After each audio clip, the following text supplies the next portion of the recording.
Traveler? Paimon? Kinich! Fancy meeting you here! We've actually been looking for you. I'll get straight to the point. I hear you accepted a proposal from Elder Trinidad. Oh, the, Turnfire Knight, you mean.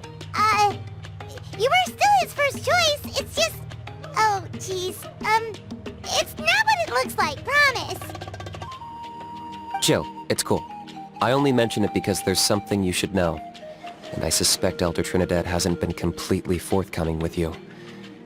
His true intention is to resolve the Mountain King problem once and for all. Once and for all? You mean this'll be the last Turnfire Knight ever? That's right. He wants to use you to send the Mountain King to the Night Kingdom. To the Night Kingdom? You mean... To his death. Whoa, are you serious right now? You shouldn't go blurting out accusations like that. It could get you in trouble. Too blunt? Okay. I'll phrase it more gently. There is potentially a possibility that Elder Trinidad may be hoping that during the course of the ceremony, you kill the Mountain King dead. But that's ridiculous! He told us the Mountain King is a living symbol of your tribe's glory! And that glory comes at a price. Oh, that's right. The Mountain King is a living symbol of our glory, but even this glory comes at a price. Ah, yes, and Nana wasn't the first.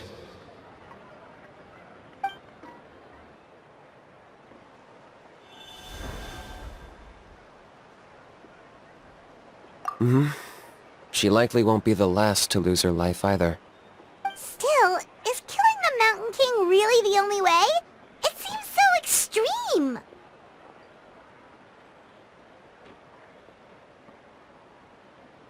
The Mountain King is a unique case when it comes to abyssal contamination.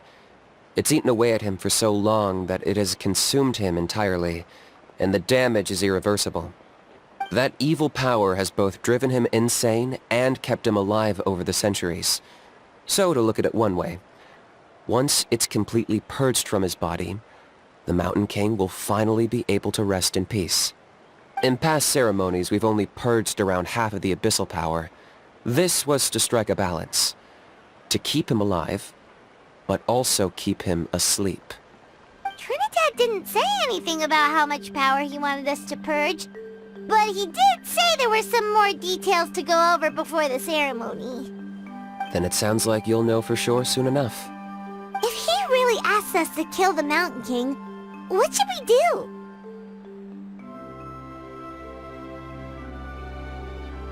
I know this must come as quite a shock, so I suggest you act like you didn't hear anything for now. But would you have time to visit the chief after your meeting with Elder Trinidad? I'd like to make a deal with you. What kind of deal? One that comes at a very reasonable price. I'm sure you have plenty of other questions, but we can talk more later.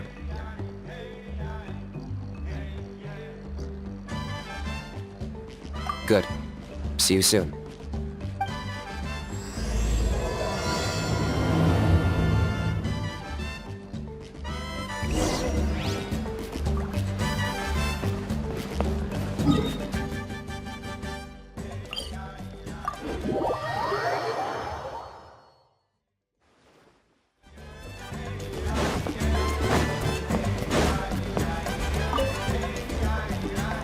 Ah, mighty Outlanders, you have returned. Did you have a good rest? It was, pretty good, yeah. Glad to hear it. Things are progressing very smoothly on my end. Many of the elders have heard of your heroic deeds, including the chief. They all speak very favorably of you. There are still those who insist that the ceremony should be performed by the bearer of the Malipo name. But they're just stuck in the past. We need to move with the times. Plus, Kinich doesn't want to do it anyway. Exactly. So, now, it's time for us to discuss the finer details of the ceremony. We covered the fire lighting part of the proceedings yesterday. The next part is the purification of the Mountain King.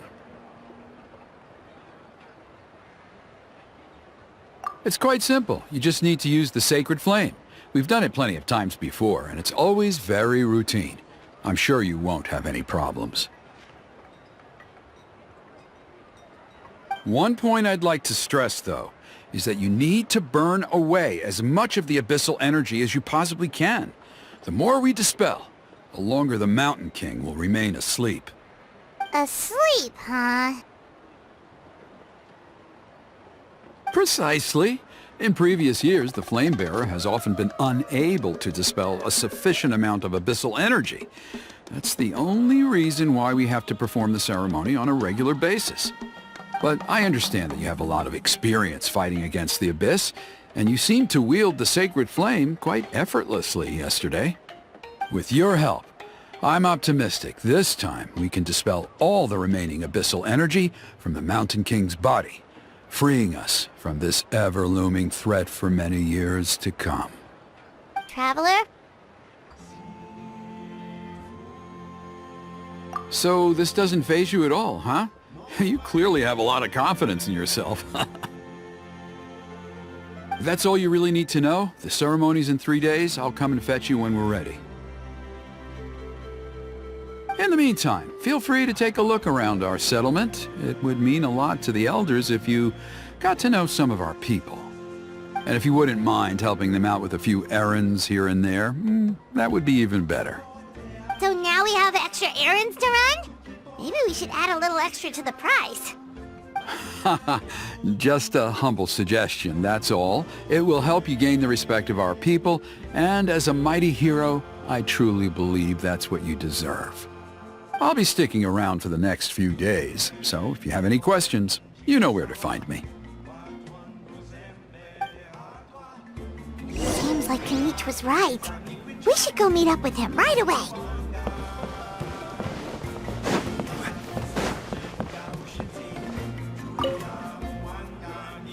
Huh, you're here. Kinich! Elder Trinidad said that... I can tell. It's written on your faces. Is that the Traveler in Paimon? Forgive me for not being there to welcome you on your arrival. That should have been my duty as chief. Hello, Chief Waina. I only heard the news from Trinidad yesterday, so I asked Kinich to invite you over for a quick chat.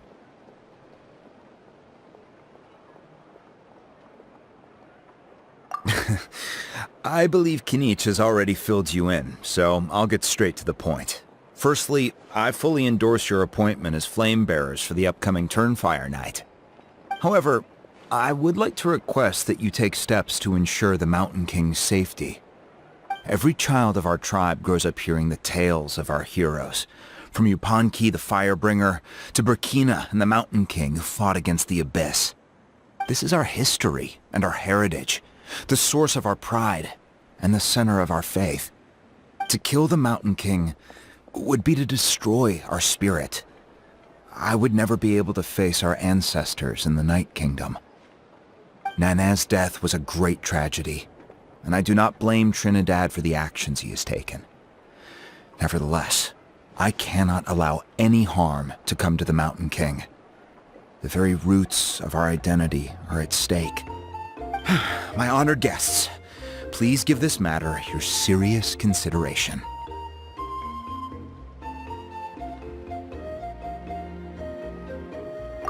Perhaps there is, but despite all our attempts to contain the situation over the years, we've not found it.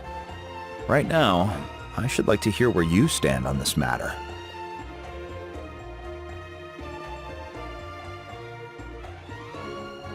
Though I sense that your mind is not yet made up, I'm still comforted by your words. There are 3 days left before the ceremony. I hope they will bring you clarity. So, Kinich, earlier you were saying that...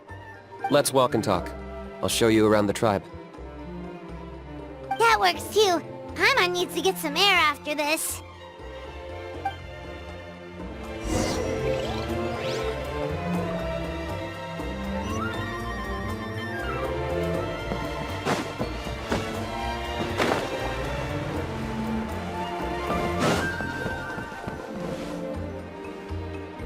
Kinich, Paimon finally understands understands why you turned Trinidad down.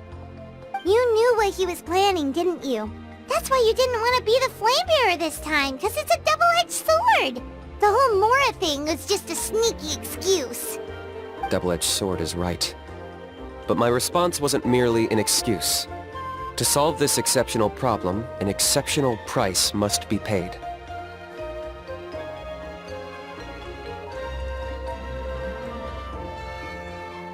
I'm working on it. Really? Well, come on then, let's hear it! In a moment. Didn't you have a question you were about to ask me? Oh yeah. What was it again? Oh, right! We need to talk about How. He's completely unhinged. I agree that he has a problem. He needs disciplining, so I hired him a teacher. You got him a teacher? Oh, Paimon would love to see him get scolded for bad behavior. Anyway, moving on. When we ran into a How, he said you two were investigating some abyss thing together. Is that related to the whole Mountain King situation? Yes, that's the angle I've been working on. I'm a Saurian hunter, but I occasionally hunt the abyss too. One time I was pursuing some purple demonic dogs when I accidentally entered a hidden space. I did some research after the fact.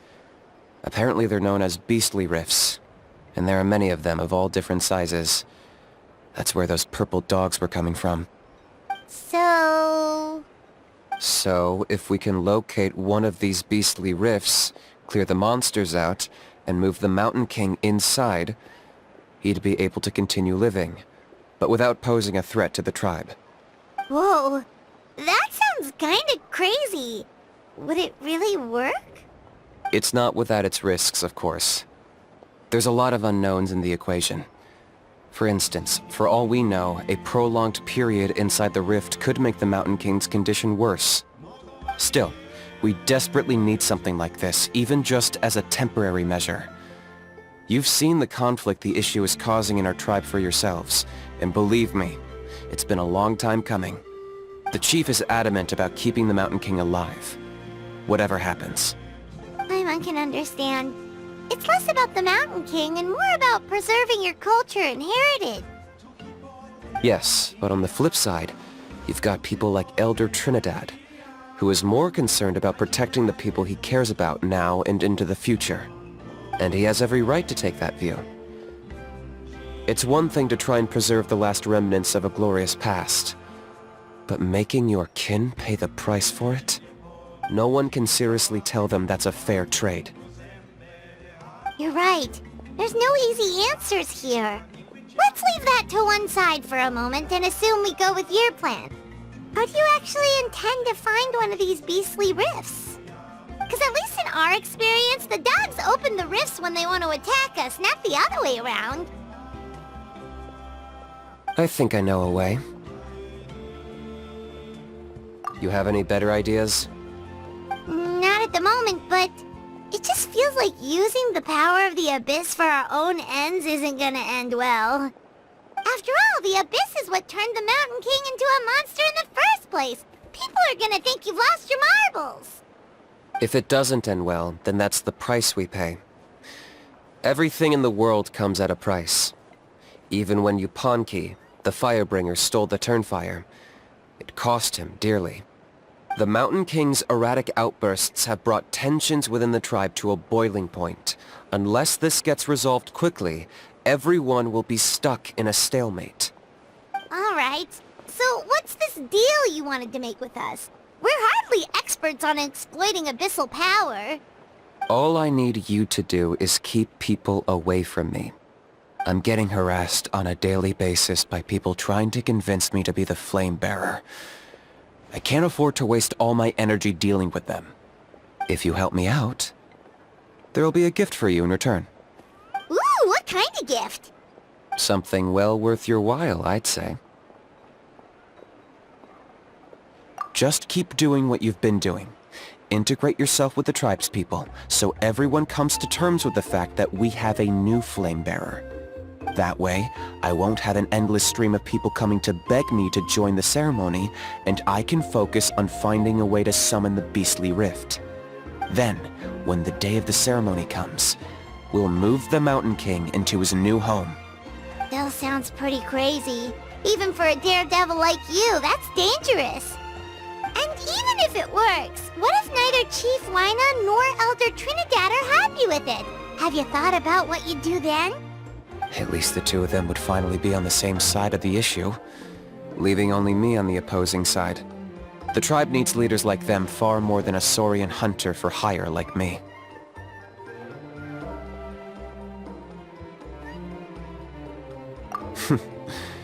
Can I take that to mean that we have a deal? For sure. And who knows, maybe we'll come up with an even better solution to all of this in the next couple of days. Great. Well, for the next couple of days, please spend some time among the tribe and lend a hand wherever you can. I'm sure everyone will be swept off their feet when they meet our new flame bearer. Good luck to us both.